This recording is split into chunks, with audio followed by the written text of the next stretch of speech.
What is going on, everyone? Welcome back to another Sandstorm Meetup. Today, I am joined by Phil from the ALPACADABRAZ. How you doing today? Hey, how are you? I'm doing great. Appreciate you coming on the show. Thanks for Talk having me. about some ALPACADABRAZ. Now, we have had ALPACADABRAZ on the show before, so we don't need to go back into all the backstory. If you guys are watching and you missed that, I think there's a re-upload of that show somewhere that you can find. But I guess just a brief overview of anyone that might be too lazy, just like a little 5-minute pitch of what the ALPACADABRAZ are, if you would. Yeah, so it is a what started as a 2D collection last October, I think, was when they minted, coming out of the CryptoPunks, right? And they did a 10K collection, sold out immediately with pixel art from an artist named Chuck Chi, who's crazy, crazy talented. Like the work is absolutely phenomenal. People loved it. I think I read that like 20% of blue chip holders have a PACA, right? They're one of the sort of OG projects. And then in February, they did a Sandbox 3D collection, right? All built out of Vox Edit. They did a 20K collection. And so there is, the 2D portion of this, which is like sort of your more traditional NFT, and then the 3D portion, which we're working to bridge into the avatar tool and template and all the things that are happening Sandbox related. So, we've really put an emphasis or an effort into Sandbox being the premier place we want to show up. And I think that's why they went with the 3D collection. And I've been with PACAs now since April, I want to say, maybe May, but been working with Sandbox for, over a year on Creator Fund and Game Maker Fund. So that's my background. And now, you've couple months, like three or 4 months you've been with ALPACADABRAZ. How did that happen? How did you end up joining the team? So it's funny because I've been in crypto for a long time. Like I was telling you guys, like I started probably in 2013, back when you could still CPU mine stuff, and it was, and of course I got out when things crashed and made no money. And I look back and think about the millions potentially if I would have held. And I think there wasn't a culture of holding back then. So it's been interesting to see where it comes, or where it's kind of gone from those of us who sort of paper handed it back in the day. But I worked in advertising for like 20 years. And so, making TV commercials and running a production department at a big US food company that does like cereal and things like that. So it was only a few months ago, and on the side, I was freelancing as an artist, doing skateboard stuff, images for like decks and the Creator Fund and voxel art and things like that. Like it was sort of like a hobby right on the side. Yeah. And about 3 or 4 months ago, the PACA team reached out and said, "Hey, look, we've seen your videos. We've seen the funny stuff you do. Like my content is all farts and burps and barf and like anything that is like not, that's not pretty. Like if it's gross and weird, like I'm into it." And they're like, "Hey, do you want to work on some renders and some like promo work for us?" And so I did a couple. Literally, I just did fart videos. Was what I did for them. Like their hero PACA smiling and farting, and like, and it was great. It was fun, and it kind of evolved into this thing where it could turn into a full-time job. And so I like walked away from a 401k and a pension and like the whole like package, right, from 20 years in advertising, and now do this full time. Wow. So it's been a trip, because when I came on, we were still sort of chugging upwards, and I've now rode the roller coaster right down to the bottom. But I'm in it, and it's been PACAs has been awesome. Like the core team is good people. There's not ego. It's like they just want to do quality work. And one of the founders has said, "I want to work with all of you 10 years from now." Right. And that's like the whole ethos of the brand, is sort of that inclusivity and happiness and all of that. So it's been, I got lucky because I wasn't into NFTs. I wasn't, I knew of Bored Apes and a few others, but I really wasn't, outside of Sandbox. Like I wasn't really into the NFT space. And next thing you know, here I am, like quitting everything and starting all over. And it's been an absolute, it's been a joy, I could say, I think. Awesome. It's not hyperbole. Well, maybe it's a little, maybe not a joy. Yeah, it's okay. I'm going to go with joy. I'm going to stick with that first answer. That's good though. That's good. I love to hear it. Obviously you guys are deep into the Sandbox. You guys do have a space in our social hub. I love the ALPACADABRA space with the roller coaster and everything going around. I guess what things are ALPACADABRA's you guys yourselves doing in Sandbox? Do you guys own land? You guys have a social hub or anything like that? Yeah, so we've got 36 land as of now, and I think what we're trying to figure out is what do you do with that, right? We have a ton of builds going, so we're working with Tempest, who I'm sure you're familiar with, crazy talented. Mm-hmm. Touche, also super talented. We worked with the Land Vault team. We've worked with Wayward. Like we've really got some quality people that we've partnered with to build out. And so there's a social hub that's finished that we're sort of adding some more Paca-esque features to. There's the trailer for Pacastrophe that Tempest did, which I think is great. We've got a game maker fun game called Pack a Death Run, which is sort of your Cuphead level difficulty packed into a sandbox parkour game. There's a racing game that we've finished, and a few other sort of things that we're working on. But I think the question right now for us is waiting on the new version of Game Maker, seeing what functionality comes. I think anyone who's built in Sandbox knows that there's a lot you can do with parkour, but even like the multiplayer, the fact that there's not a sync right now with all the people within an instance, like as 0.7 comes out and all that changes, I think it's when we're going to sort of double down on our building. Yeah. And I'm not a builder, but I am a gamer. And there are sometimes when I get on the stream here and mess around with Sandbox games, and personally love the parkour, like death runs and stuff like that. Always been a fan of Mario and like platformers. But yeah, the movement to me is weird. Like there's sometimes where your guy will like do a barrel roll when you don't even mean to, and you'll just fly right off your platform. So I do hope they, make the movement a little bit better. Yeah, I think that's one of the upsides and the downsides, right, of Sandbox is no pun intended, you're in a box, right? Like it's what you can do with Game Maker and the ability to not have to code makes it really approachable for anybody to come in and build something. The downside of that, though, is I think you also lock yourself into some limited functionality because you're not able to adjust, let's say, the responsiveness of the distance of a jump, let's say, as someone who's a world builder. So it's a trade-off that I think we're working with that Sandbox is like hyper aware of, and obviously they want the best experience too for everyone. So I feel good about where the next version of Game Maker will take us. Yeah. Now, excuse my ignorance, but you mentioned all these games that you guys are in the process of making or have made. Are they already playable? So we've held off on, playable in the sense of, are they done? Yeah, a lot of them, like the Game Maker Fun project is 99.9% finished at this point. It's kind of going through the checklist and hoping, fingers crossed, for an Alpha 4 inclusion, right? I think, Alpha 3 comes out here in a couple weeks, and we didn't make the timing for that. We were just a little bit behind, but then Alpha 4 is the goal. So that'll wait to get published until Alpha 4, hopefully. And then, like the social hub, some of the other pieces, I think, once again, we're holding off. We want to put out like the best quality. I think that's the first thing. You want it to be super quality. And so if there's functionality we can implement when the new version of Game Maker comes out that's going to make the experience better, I think we're sort of waiting to have that happen before we publish. And plus, I think you don't want to get lost in the gallery, which is, I think, what happens to a lot of people right now is they put out a game and everyone's like, well, how do I find it? Well, today I'm on page 147, right? Like trying to navigate that is painful right now. So we want to make it as simple as possible for the team when we do put them out. Yeah, the search for games is a struggle. Someone will come in and chat, be like, "Yo, play my game. It's on page 87," and then like I'll find it on use like page 103. Like it's moved all the way down. Yeah, and Sandbox, once again, I'm on a lot of calls with them because of being part of Creator Fund and Game Maker.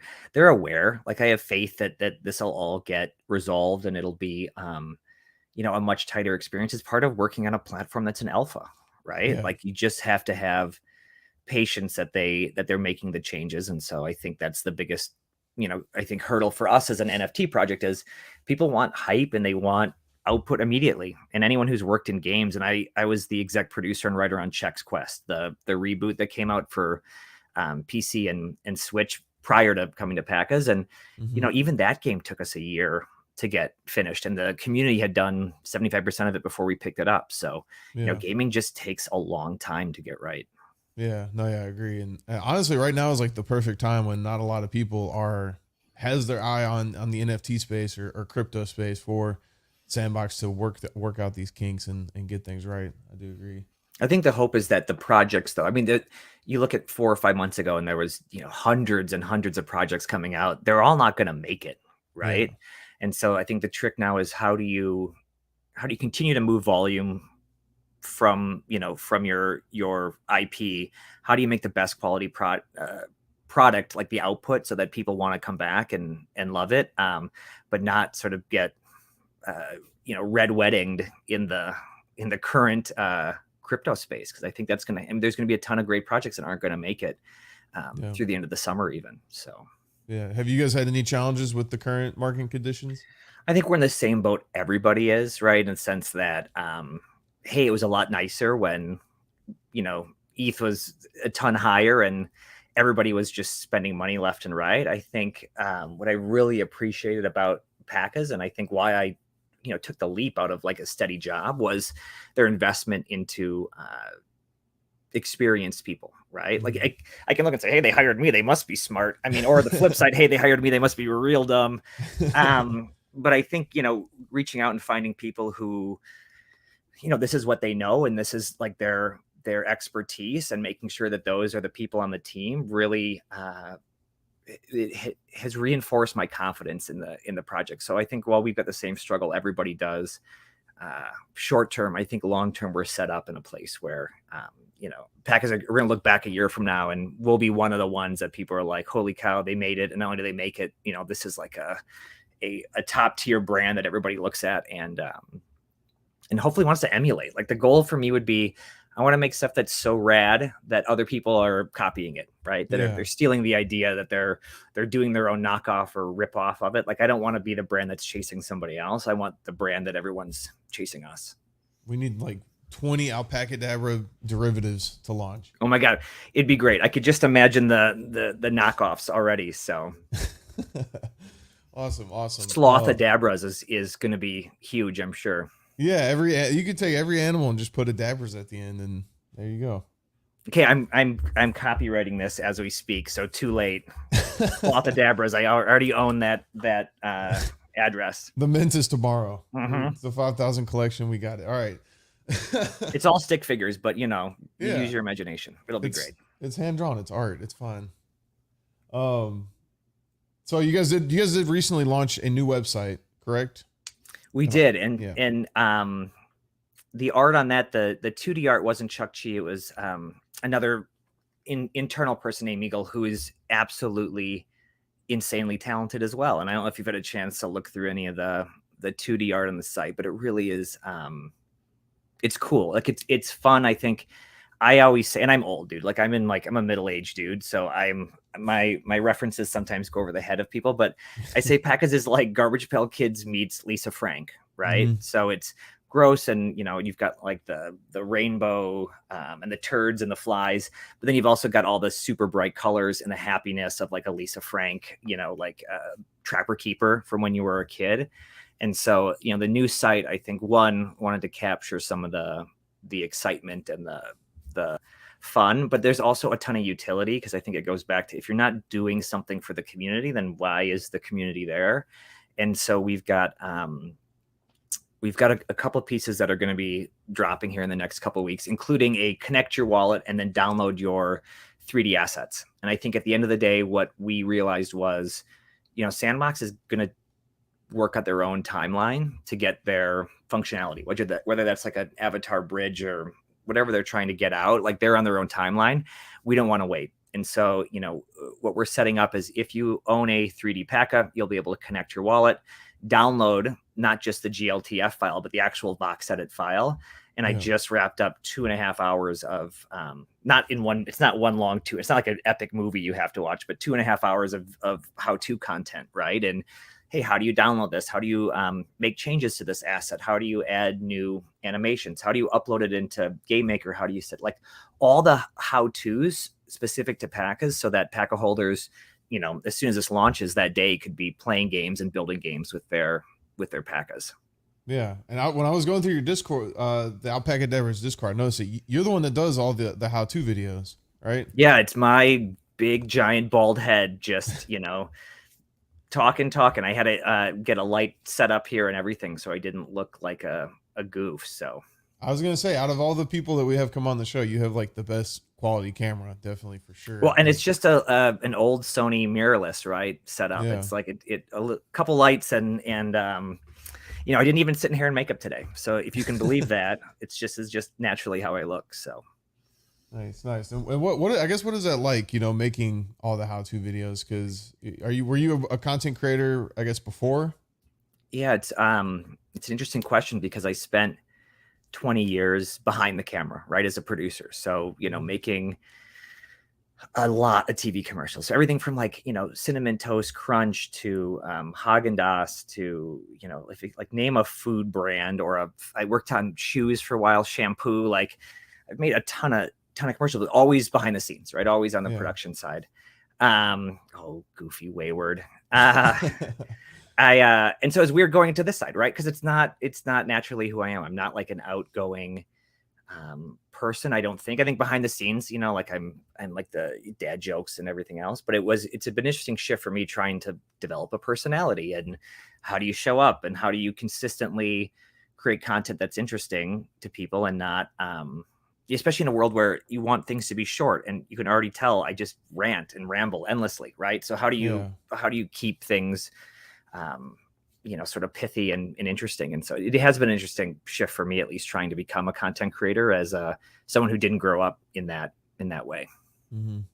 I mean, I will say you seem very, very comfortable on camera, and you know, I don't know if it's from recently making your how-to videos or whatever, but you say you're not very outgoing. You definitely seem very natural at what you're doing. So, oh, my heart is racing, and you know, I've thrown up 3 or 4 times in my mouth since we started, but I'm glad the facade is holding up. So, on the website as well, you know, you see Metaverse up there, and you know, we're talking a lot about Sandbox, but you know, you guys aren't just in the Sandbox. You guys are exploring, I believe, like 4 other metaverses, such as like NFT worlds, you know, other side.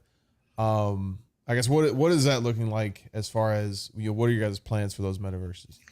yeah, so there is a trailer for NFT Worlds that dropped that's absolutely gorgeous. Like it just is it's really, really cool to see what they've already put together there. Mm-hmm. So that's like done and sort of ready to go. And we're working on rollout plans for that. I think part of PACA's mission is to be a gaming brand, right? Like an NFT gaming brand. So I don't know if some of these things are maybe under not supposed to talk about them yet, but there is definitely a handful of spaces where we've either have contracts and negotiations in place that we've got models ready and they're going to roll out and get announced here soon.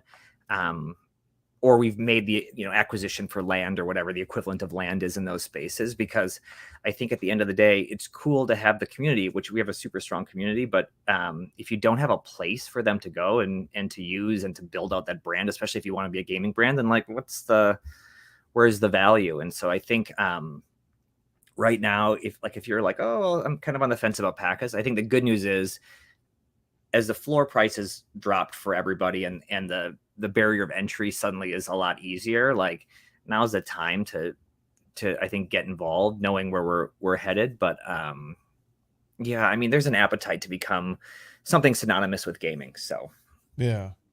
And I do think, I mean, my whole opinion on the metaverse is a little, I guess, weird, just because it's strange to me that I feel like there's a race to like the best metaverse and it's not really interoperable, which I feel like you guys are actually creating that for your own project, because you're like, you know, we want everyone to be able to use their alpaca in every metaverse, which is how it should be. You know, they should all connect. I guess what's your opinion on that? The fact that I guess every metaverse is competing. So the lens I'm going to put it through is my advertising and marketing lens, right? Which is it's probably a different take, because I watch, or I have been watching now, you know, more of these type of events, and a bunch of the people that you've talked to recently, and a lot of them are engineers or they come from sort of a computer science background. Like that's not my background.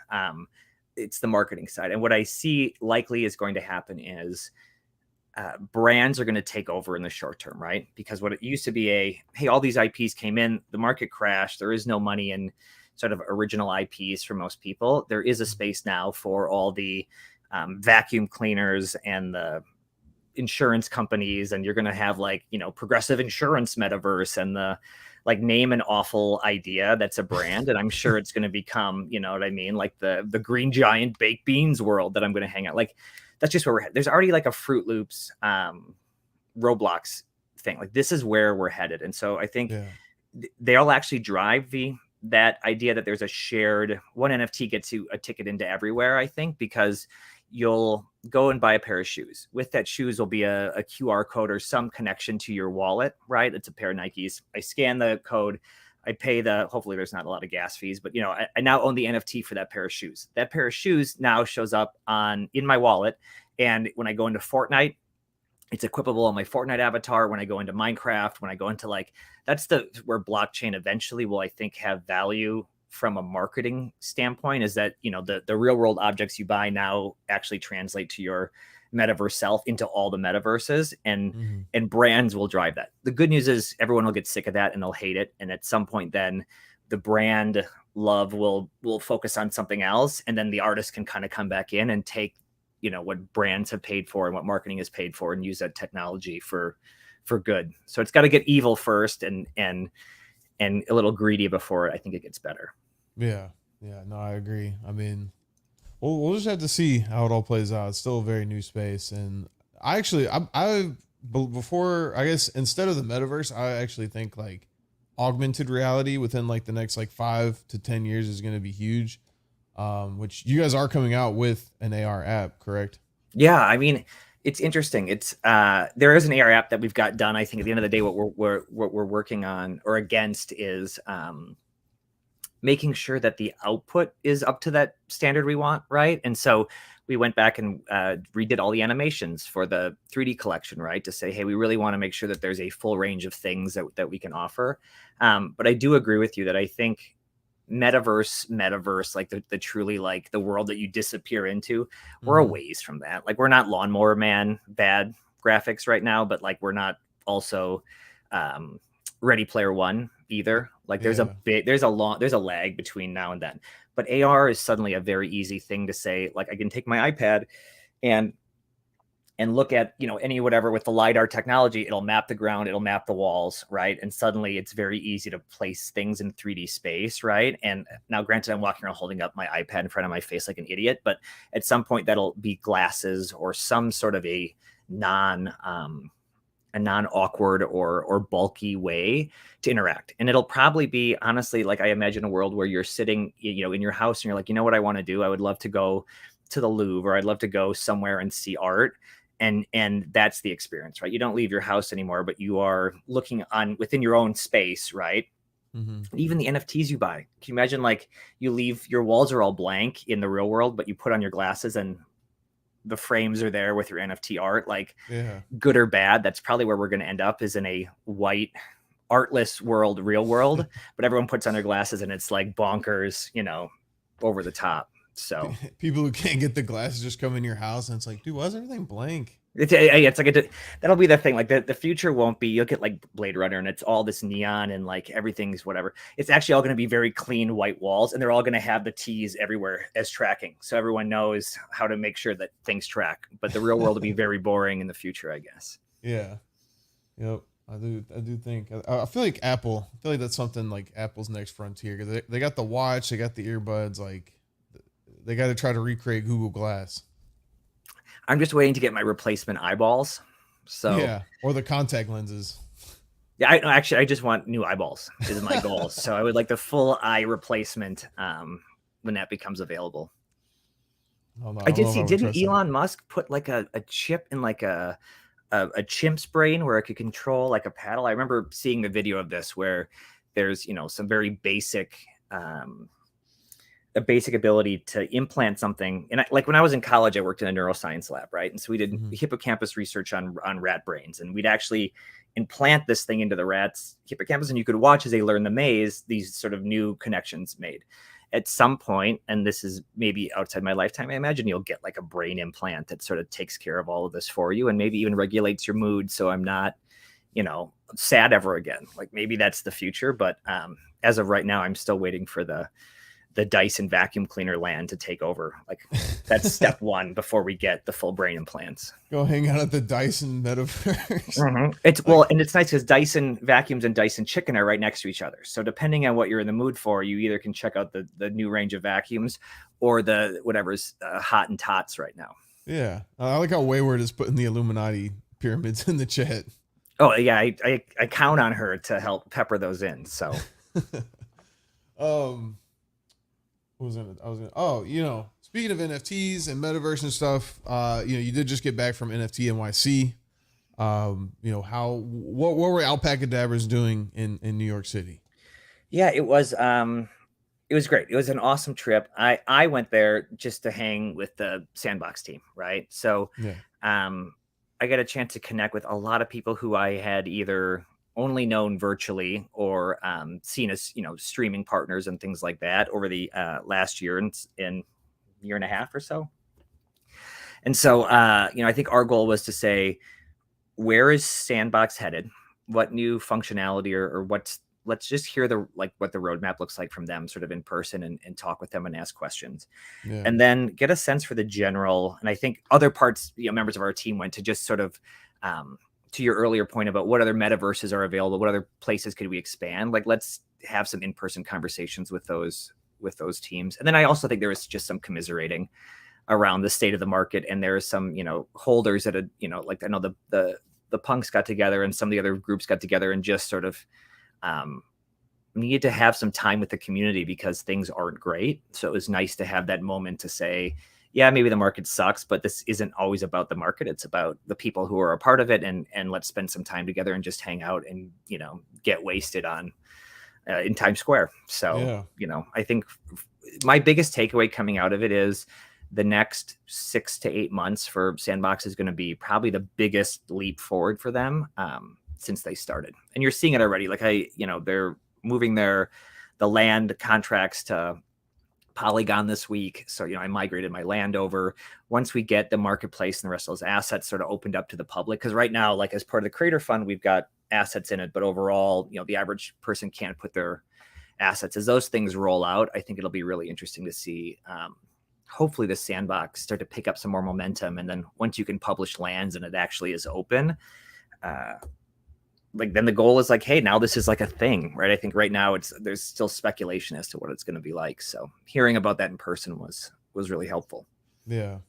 Honestly, I can't wait. I can't wait to see, when Sandbox is fully functional and you start seeing like these big content creators. Like I want to see all the Minecraft YouTubers, all the Roblox YouTubers, like come over and actually hands-on try Sandbox, and showcase it to their viewers and see what the response is. I do think it's interesting because having been part of the creator fund for over a year and looking at where we started a year ago and where we are now with just the quality of the output, right? Like the quality of the assets and the games, you can see as more people come in, you start to stand on the shoulders of everybody, right? And like in a good way. So, hey, when we first started trying to put together certain shapes or certain designs, like people hadn't cracked how to do that yet within Vox Edit. And then once someone figures it out, and I think Cyber Dragon's a great one from a game logic standpoint. Once someone figures that out, everyone else then can build on top of it. And I think once you get that mass adoption, what you'll see is a big leap forward as far as the quality. It's not like the games are bad right now, but they're just limited. Like I said, Sandbox is a box that you're kind of stuck in, and the more people that are a part of it, the more people that can break it like in a good way and make it better. And I think that's what we're looking forward to most, is to seeing the more people that are in it, like what innovation is going to come that we haven't even seen yet, or who's going to figure out the coolest thing to do. And then I hope it's us. Like that would be the goal. But yeah, hopefully I hope so as well. I did want to ask, because the videos that Slater is showing with the yacht party, and who made that? Like the whole animation for that. So all of the 3D animation. So like this video up right now is a trailer. This is just in-game, it's in-game footage from our Pack of Death Run, our Game Maker Fun project, which is awesome. It's crazy hard. It's sort of the Cuphead version of a Pack a game, right? Like throw your keyboard out the window after a while. I think but fun. Like it's one of those things where the balance for a game like that is how many how many checkpoints you have to put in, or how do you make sure that the player feels like there's progression, yet Yeah. it isn't something you sit down and can play through in 10 minutes, right? Like it's hard enough that it takes some practice. But this trailer was built by me. The shark video, the rideable package video, like those things are all things that I've also built. But usually what I end up doing is I will work with, like Wayward or on my own, jump into Vox Edit and create an animation for a specific scene. So I need this thing to happen. I'll actually do the animating in Vox Edit and then export that GLTF into Blender. And, I've got a scene set up. I'll drop that asset in with that, whatever the animation is that I needed to run, set the camera, set the lighting, and sort of render those scene by scene. I found, and I would love if anybody, sort of in the chat knows a better way to do it, but the way Vox Edit spits out their files is really frustrating to animate with outside of Vox Edit. Yeah. And so you made all these animations. Yeah. Where did you learn how to do that? YouTube. Just YouTube. There's not. Blender is awesome. It is a tool that, especially over the last, I don't know, year or so, has made some pretty incredible strides where I feel like it is a competitor, maybe is the word, or like you can actually do some of the things that you people thought, oh, Blender would never get there. Like we're there already right now. And the benefit of Blender over Maya or Cinema 4D or somewhere is that it's free. And the community is absolutely insane on YouTube. Like anytime I want to do something, it's blah, blah, blah. How do I blank, right, in YouTube? And there's someone who's made a video showing exactly how to do it. And so I think the learning curve at first is a little steep. But once you get through that first maybe month or so of frustration of like, how do I navigate? None of the buttons feel like, everything feels weird. Yeah. Once you're through that, then you realize like how powerful it is. And what do they call that curve? The when you're smart enough to know you don't know anything curve, right? The bell curve. Yeah, it's like is it the Dunning-Kruger? I can't remember what the name of it is, but when you get to that point, right, where you start to realize like, oh, there's so little that I know, that's when it actually kind of becomes fun. And so, Blender's it's doable for anybody. And like like I said, I'm a middle-aged guy with no animation experience prior, so YouTube is great. I love YouTube. I feel like it's probably going to take off one of these days and people are going to get into it. So, one day YouTube might become popular and people will use it, I hope. Yeah, hopefully. I mean, it's great. It's a great technology. I could definitely see a use case for it. Yeah. I think it's definitely progressed like the society, as a gamer. I always talk about like, even like 10 years ago, like you used to have to figure stuff out on your own. Or you had to have the strategy guide. Like, do kids even buy strategy guides for games anymore? I think they make them, but only for old people. Yeah. I think at the end of the day, like if I'm playing Fortnite and I'm like, where is this thing to do whatever quest I'm on? I don't think I need the strategy guide, right? Like it's YouTube, and someone literally the day that the season has dropped or the quest has dropped, within an hour or two, someone's made the video and uploaded it to be like, here's the 3 places where, Peely's doing this or whatever it is. Like that's the beautiful part of it. I also think that the hard part is there's also a cluttered space, right? Like there's so much content out there that it is it's never easy to know what's going to be helpful. It goes back to me, like as a content creator, I hate when I watch a video that's 20 minutes long, but only 2 minutes is actually useful, right? Yeah. And I'm just like, make it short. And then I'm making how-to videos and they end up being 20 minutes long. Now, to me, it's like, this all makes sense. I'm walking through step by step about how to do it and explaining, and maybe there's value in it.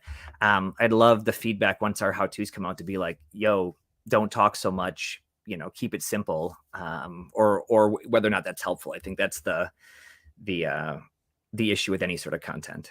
Yeah. And anyone who's talking about donuts, I can see the chat. Like, yes, do Andrew, I can't remember what his last name is.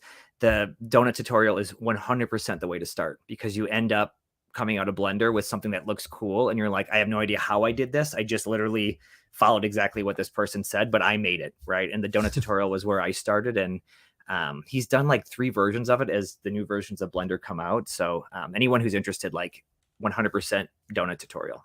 I might actually check that out. Oh my God, it's great. And there's an entire subreddit called, and probably it's got a dumb name like Blender Donut or something, where everyone just posts their donut, right? And there's 10,000 or 20,000 members to the sub of people who have done the tutorial and posted it. So Andrew Price, yes, thank you. The Blender guru. The dude's great, and you can sit and I think he does a really great job of explaining. There's other people too, right, within the Blender community that are sort of really well known, but Blender rocks. So it's almost like After Effects, right? Kind of like that. I think of After Effects more as a motion graphics, and that there's more you can do with After Effects than just motion graphics. But like traditionally, like in the ad space, if we were doing motion graphic stuff, we'd go After Effects. If we were doing 3D work, we would use at the time it was Maya, but Blender is sort of what I've gotten into. But like Grease Pencil has got some like really interesting 2D to 3D animation abilities. They've got geometry nodes now, which is like math stuff, which I think is cool. Yeah. But like procedural things that's really interesting. So it's and it's got a video editor. So some people actually use it instead of Premiere or Final Cut, which I have not. I feel like their video editor could use some work, but it's sort of an all-in-one sort of, and it's free, which is the crazy part. So yeah, I'm definitely gonna check it out. I'll try to make my donut. Well, here's what I'll say: make a donut, and then let's connect. Because then I was gonna do a series of how-tos on how to export, an animation or something you've made in Box Edit, and we'll make an avatar of you, and we can have them do something. But then you got to render it out. So okay, yeah, we can do that. You promise? I promise. I'm down. Because if you promise, like, here's Pinky. We could Pinky. All right. Okay. All right. You guys heard it here. You let me know when you've made the donut, and we'll make your avatar, and we'll go from there. So. All right, we'll do that. You guys do have an upcoming mobile game, correct? If we want to talk a little bit about that, what that looks like. It looks like a game, but on a really small screen, about this big.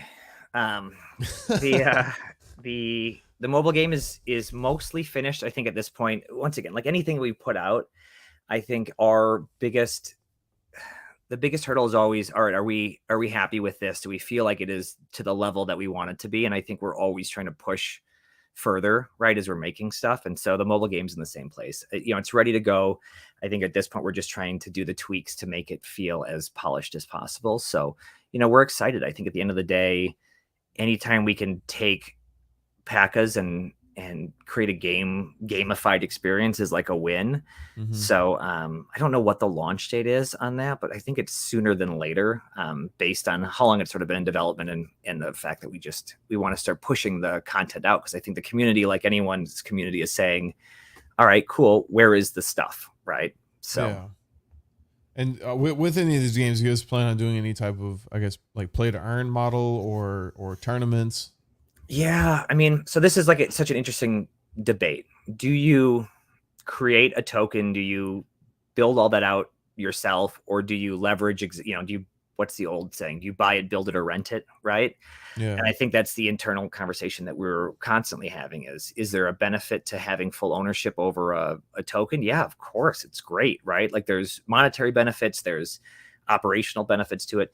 Is it a huge pain in the ass to maintain, and does it have a higher risk of failure? Yeah, absolutely. Right. So are you better off saying, in the short term, let's figure out who's already done this really well and jump on their bandwagon, right, until we can establish ourselves and really understand what works for the community, and then build something in the future is likely where we'll end up. But I would say the good news about PACAs is there are people that are way, way smarter than me making those decisions. Like, once again, I'm the fart video guy.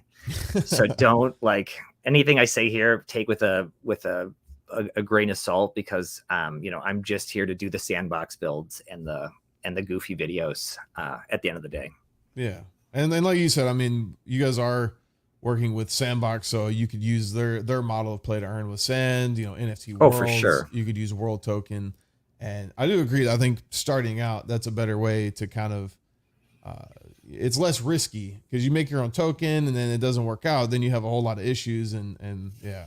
Well, and I think you got to be aware that once again, I don't think I'm sharing anything that anyone hasn't seen. There is less revenue coming in across the board for all of these projects, right? Like there's just less volume moving. So the dollars matter. I think that, you want to be super aware of where you put them, that they go to the best use possible. And I think that's been the goal of PACAs too, is to be like, where can we get the most utility and the most bang for the buck, and not just, it's not vanity, right? We don't want something that, is just good for us. We want something that's good for the community. So that's sort of been the lens we put the decisions through. Yeah. I guess, I mean, you said you weren't really big into, like that big in the whole NFT side. You're more of like Sandbox, but, what is your opinion on, I guess, play to earn games? I heard a rumor that the next Grand Theft Auto could potentially involve a cryptocurrency and be play to earn. So it was interesting because I think it was someone that you guys had on not too long ago. I was listening to when they were talking about the evolution of you buy a game, then it becomes it's like pay to play, pay to win, pay to earn. Like the you went from, hey, I'm going to pay Nintendo for a game to now Nintendo is going to pay me to play their game.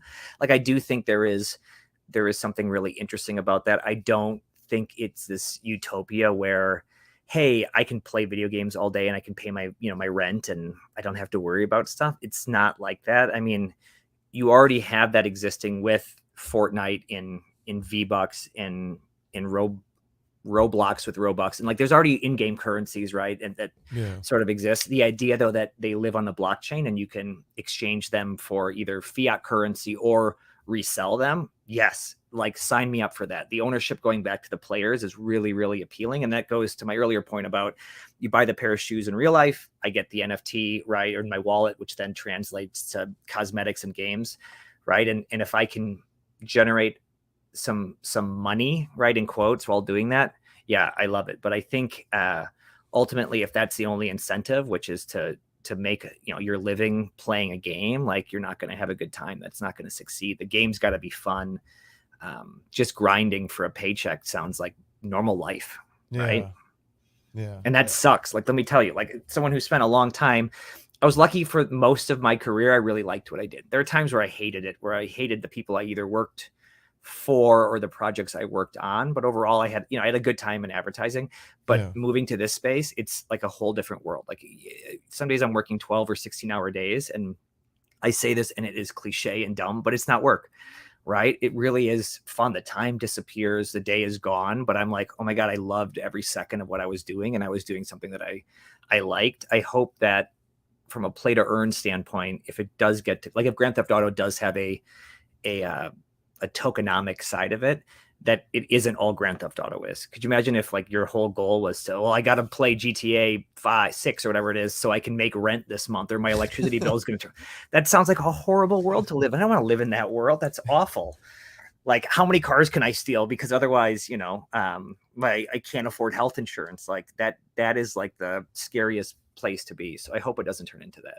Yeah. I think just the model of like you actually own the skins that you buy. You mentioned Fortnite a couple times, and people that were early players of that game had exclusive skins that they later released because people were crying about it. But imagine if those early skins that people got for playing the game early, had actual value that they could sell it if they wanted to.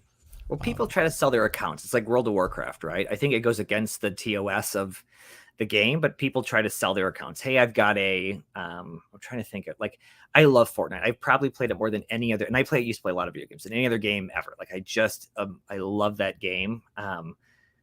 But there is a weird cultishness about it, right? And the skins and things like that. But I do agree, if you could have monetized that, is it good or bad? Does it take away the fun of the game if it really is about who has the most money to afford the unique skins?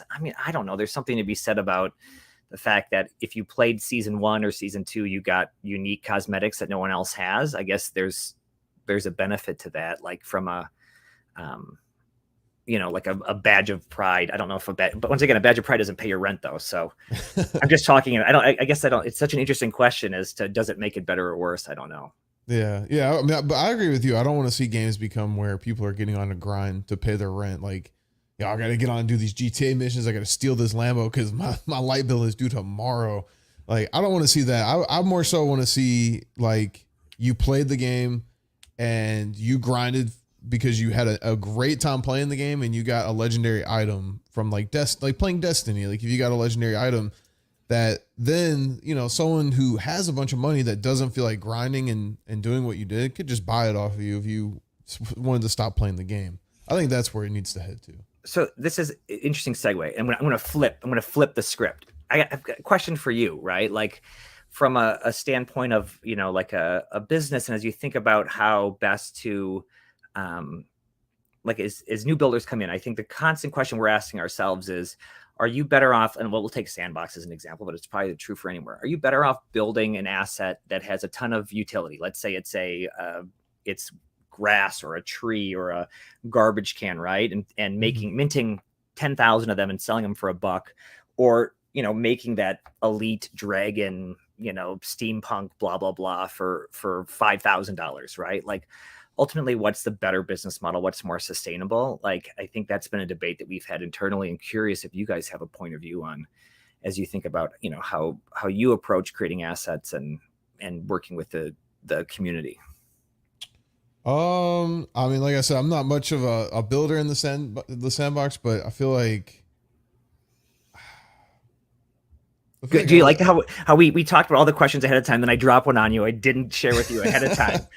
And there's not a right or wrong answer. It's interesting as we think about a huge volume at a low price versus really exclusive things at a high price, to your legendary point, right? Like what ends up having the most value to the community. I mean, I would think the more volume at a lower price, because I do think that is a problem with a lot of the NFT games or just NFT communities is it's a small collection. I've said that with even something like NBA Top Shot when it first came around, is I'm like, dude, no one's paying, $1,000 for this Karl Anthony Towns card. Like, people want to be able to go buy a pack of cards for like $7, open it up, see they got nothing. And it feels like you feel something. You either feel sad or you feel happy. And a low barrier of entry, like where more people can participate, I think is better for the community, in my opinion. Rather than I hope when you open your pack of cards and you got nothing and you feel happy, I hope that isn't the case. No, then it just feels like you're punishing yourself, right? Yeah. But I do hear you. It's like, Garbage Pail Kids is a card sale. I'm not a sports card guy, but it's the same thing, right? Like you're $5 or $6 or $8 a pack. Like they're expensive compared to what they used to be, but they do have inserts, right? Where I've gotten hand-drawn cards, right? Things like that. Like that's such a fun feeling to be able to pull something like that out, but I'm not spending, $200 a pack chasing that, right? And I think ultimately the better business model for me is if you've got quality, if the community really is going to be a building community, if you got quality assets to do the boring stuff that people don't want to build, like trash cans, like street lights, like that kind of stuff, I think there's probably a market for it. Right. As long as you're pricing appropriately. I think there are really talented people though that can create that, super blah blah blah whatever legendary thing, and there'll be an interest in it. But I do see a lot of people as they build, no one wants to build the boring stuff, and then the market is saturated with and this is no knock to dragon makers, right? But with dragons and huge assets that I'm like, well, what's the use for them? Like what, once again, when Bumblebee Tuna World, right, happens and they're going to, make their experience in Sandbox, or even like Adidas, like why do they need that? No, their builders are going to probably want the basic trash stuff. Can. Well, to live in.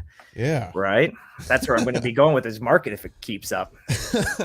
It'll be a nice dumpster, but it'll be a dumpster. Yeah. It'll be paid with in sand or something like that. Well, it's got a sunroof. That's the nice part about the dumpsters. It's got a built-in sort of skylight. Yeah, that'd be nice. You mentioned builders. I feel like it's a good segue to move over into a couple of builder contests that I believe we ran one with you guys, and you guys have done multiple contests. I guess how have those gone? So it's always interesting when you turn your sort of IP over to someone else and you wonder what's going to come back. And so this, we just wrapped this up. I want to say it was like 3 weeks ago, but then again, it's a time warp. So it could have been 10 years ago. Like it was recently. And, I don't know the total number of submissions. I'm going to guess 40. I'm making that number up, but there was a pretty decent number. I was blown away. There is so much good stuff, so many quality, assets. I think what we tried to do was share back a template to say, hey, here's a basic template, pack with some, like the core features, now run with it. I think that's the hope in the future.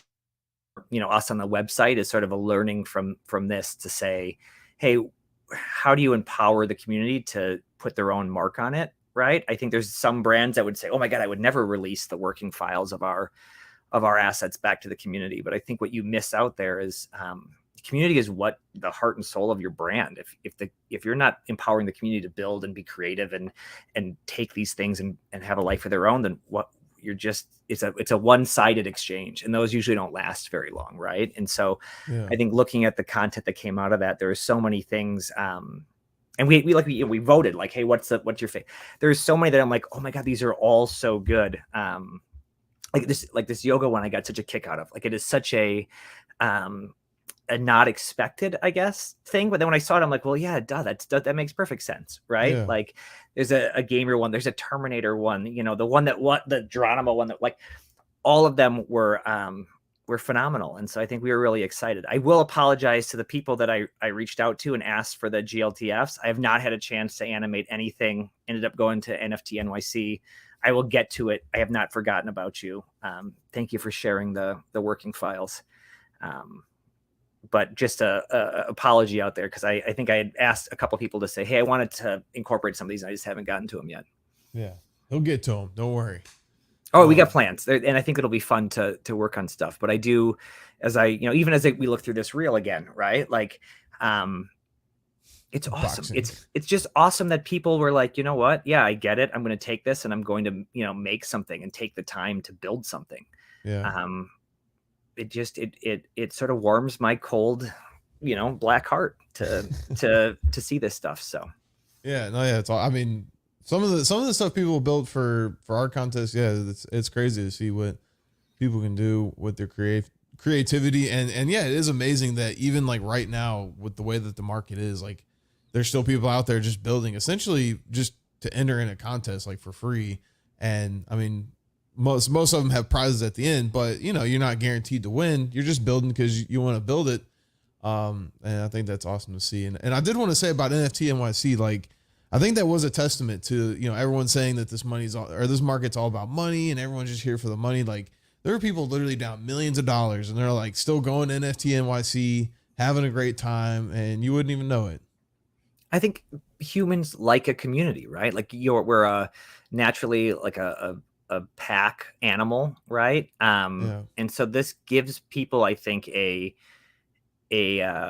identity. I want to say giving them an identity sounds like it's demeaning to them, right? Like, your identity is not a Bored Ape, your identity is not a punk, but it does give them a community who has a shared sense of like what's important to them or what they like or whatever it is. And so I think finding those people, whether that is Sandbox artists, whether that is sports collectors, right, and sports, like, having a community is important to finding some sense of like belonging and reassurance that the humanity isn't an awful place. And so I think that's part of what came out of NFT NYC, was just a reminder, while there are some crypto bros that aren't the most like pleasant people, the overall sense I got from the people I met was, holy shit, these are really nice people that really have everyone's best interest and just want to make cool stuff. So.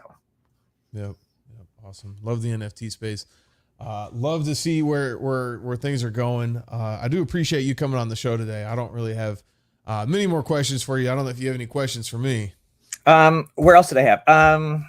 I think at some point it'd be fun to come back on with you guys and talk like the technical side of Sandbox, right? If you'll ever have me back, I would love to do that. And sort of get into those things. I do, I appreciate the time, and I appreciate you just letting me rant, right? Yeah, no. That's kind of what this has been, is just me like, blah, blah, blah, blah, blah, blah.